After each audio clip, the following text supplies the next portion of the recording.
Good morning, students. Today we are going to continue the topic crop protection and management. Now it's a time for recap.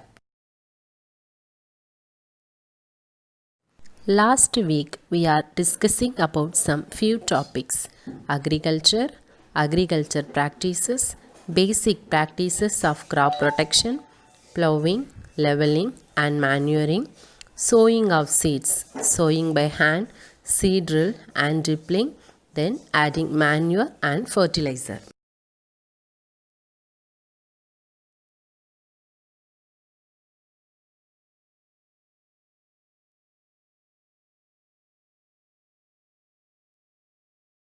In this chapter, we are going to learn about irrigation, methods of irrigation, weeding, methods of weeding, harvesting of crops, and methods of harvesting. Now let's move on to the first topic, irrigation. What is irrigation? The supply of water to crops at regular intervals is called irrigation. Water is very important for your life. All being needs water to be in a living. Plants must have enough water to live, grow and reproduce. An adequate water supply is important for plant growth. When rainfall is not sufficient, the plants must receive additional water from irrigation. Irrigation helps to grow agricultural crops, maintain landscapes, and disturb soil in dry areas and during periods of less than average rainfall. Now let's see about the next topic, importance of irrigation. Firstly, it enables growth and photosynthesis in plants. Secondly, it provides the moisture that is crucial during the germination phase of the plant's life cycle. Thirdly, it helps increase the soil fertility by adding moisture to it. Lastly, it increases the yield from the farm. Now, let's move on to the next topic, methods of irrigation. Irrigation can be carried out by two different methods. The first one is traditional methods, then second one is modern methods.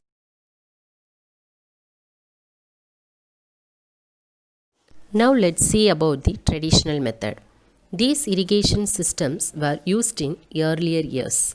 However, even today, some small farms in rural areas adopt these. Although they are cheaper than modern methods, they are not as efficient because they need human or animal labor to function. Some of these systems are moat, tekali, and chain pump.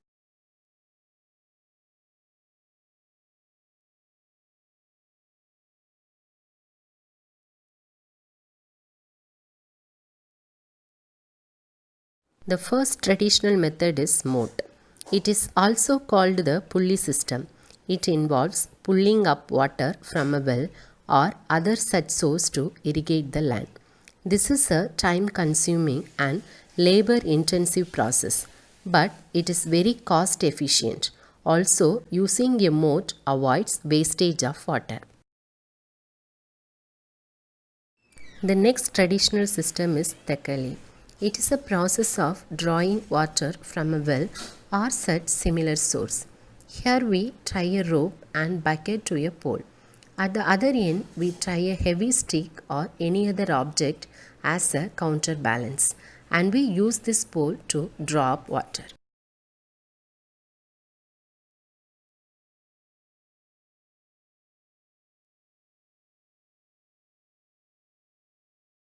The next type of traditional system is chain pump. A chain pump consists of two large wheels connected by a chain. There are buckets attached to the chain. Further, one part of the chain dips into the water source. As the wheel turns, the bucket picks up water. The chain later lifts them to the upper wheel where the water gets deposited into a source. The empty bucket gets carried back down.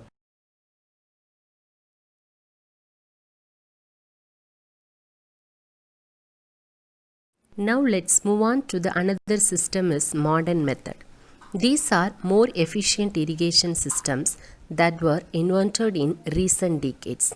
These help us use water economically without wastage for agriculture. Let us take a look at the two most important systems, the drip irrigation and the sprinkler. The first system is sprinkler. Sprinkler systems mimic the phenomenon of rain. In sprinkler systems, the pipes carry water to central locations on the farm. The sprinklers placed there distribute the water across the fields. The sprinkler method is one of the most efficient irrigation methods to irrigate the uneven land for agriculture. In addition, sprinkler systems provide the best coverage regardless of the size of the farm.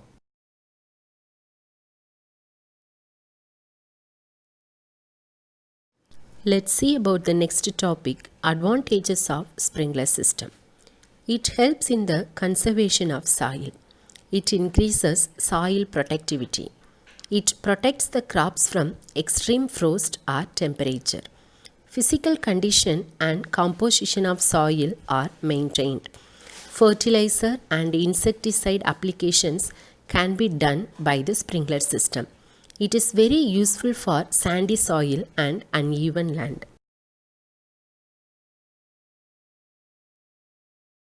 The next method is drip irrigation system.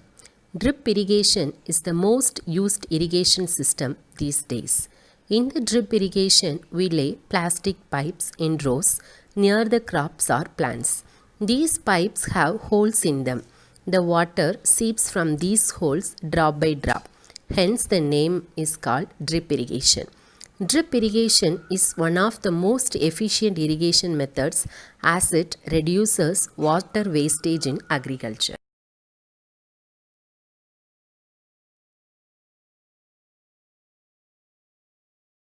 Let's see about the next topic, advantages of drip system. It saves a lot of water which can be utilized for irrigating more area. Weeds do not grow because the water reaches directly to the plants and do not spread anywhere on the field. Crop yield is increased in this method. The area near the plants is dry, so bacterial growth is limited. It reduces the use of water in agriculture. Water reaches directly to the roots of the plants. Now let's move on to the another topic is weeding. What is weeding? The unwanted plants that grow naturally along with crop plants are called weeds. Some weeds are edible but some are poisonous. The removal of weeds from the field without harming the crop plants is called weeding. Weeds are undesirable plants which compete with the main crops and reduces the crop yield. Thus, weeding is one of the important practice of agriculture.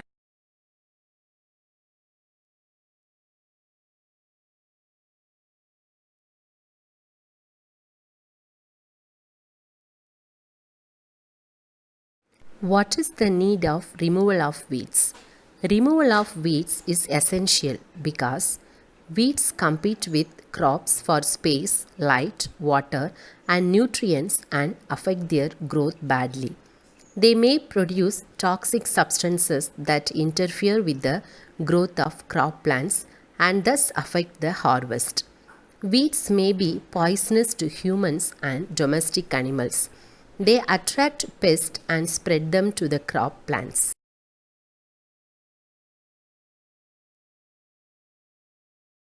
Now let's move on to the another topic, methods of weeding. Weed control is important in agriculture. Some of them are explained below. Some following methods are used for weeding: mechanical methods, tillage methods, crop rotation, summer tillage, biological weed control, and chemical methods. The first method is mechanical method. This is the most common method in which weeds are destroyed physically. Mechanical weed control is a physical activity that inhibits unwanted plant growth. Mechanical or manual weed control techniques manage weed populations through physical methods that remove, injure, kill, or make the growing conditions unfavorable. The next method is tillage methods. It is one of the practical methods of destroying weeds of all categories. Tillage, also known as cultivation, is the turning over the soil. This method is more often used in agricultural crops.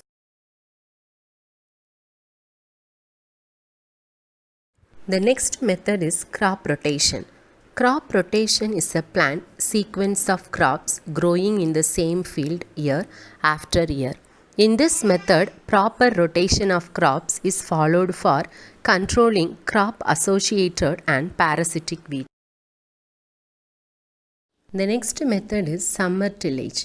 Deep ploughing in summer exposes underground pods like rhizomes and tubers of perennial and obnoxious weeds to scorching summer sun and kills them. The next method is biological weed control. Bioagents like insects, pathogen, and other animals are used to control weeds. Insect and pathogens infest weeds and they either reduce growth or kill weeds. Biological control method can reduce weeds, but it is not possible to eradicate weeds. Now let's move on to the another method is chemical methods. The chemicals used for killing the weeds or inhibiting their growth are called herbicides. Some chemicals are used for weeding before sowing of seeds. These chemicals are called weedicides. Weedicides kill the weeds but do not harm the crop plants. The weedicides are sprayed during the vegetative growth of weeds before flowering and seed formation. Spraying of weedicides may affect the health of farmers, so they should use these chemicals very carefully. They should cover their nose and mouth with a piece of cloth during spraying of these chemicals.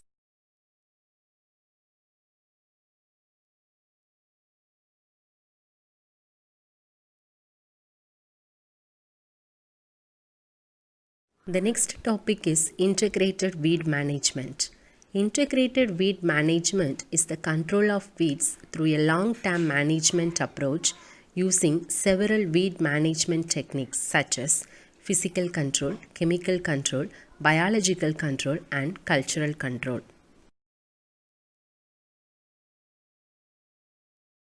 Now let's move on to the another topic is harvesting.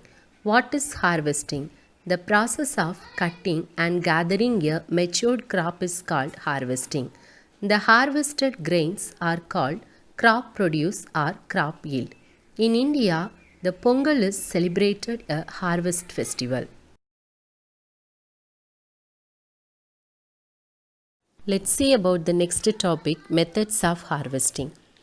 Different methods are used for harvesting: manual harvesting, mechanical method, machine harvesting, threshing, and winnowing. The first method is manual harvesting. This is the major method of harvest in India. Certain crops are harvested without using tools. Crops are harvested either manually or by using machines. The next method is mechanical method. Harvesting in our country is generally done by employing the laborers with the help of farm instruments like sickle. In large farms, harvesting is done mechanically by a harvester or a combine. The next harvesting method is threshing. What is threshing? The process of separating grains and husk from the harvested crop is called threshing. It can be done by the following ways. The first method is manual threshing. Harvested crop is threshed by striking it on a hard surface. Sometimes animals also used. The harvested crop is heaped on the ground and animals like oxen, buffaloes, camels, etc. are made to walk over it in a circle. Then another method is mechanical threshing. A machine called as thresher is used for threshing. The farm machine named combine is used for both harvesting and threshing. The another method is winnowing. What is winnowing? After threshing, we must separate the grains from the chaff. Winnowing is the process of separating the grains. It is a process of separating grains from hay and chaff with the help of wind. The grains mixed with hay and chaff are made to fall from a height. The grains falls straight on the ground, but the hay and chaff, being lighter, are carried away to some distance by the wind. Winnowing is also carried out by a winnowing machine. Thank you, students. Have a nice day.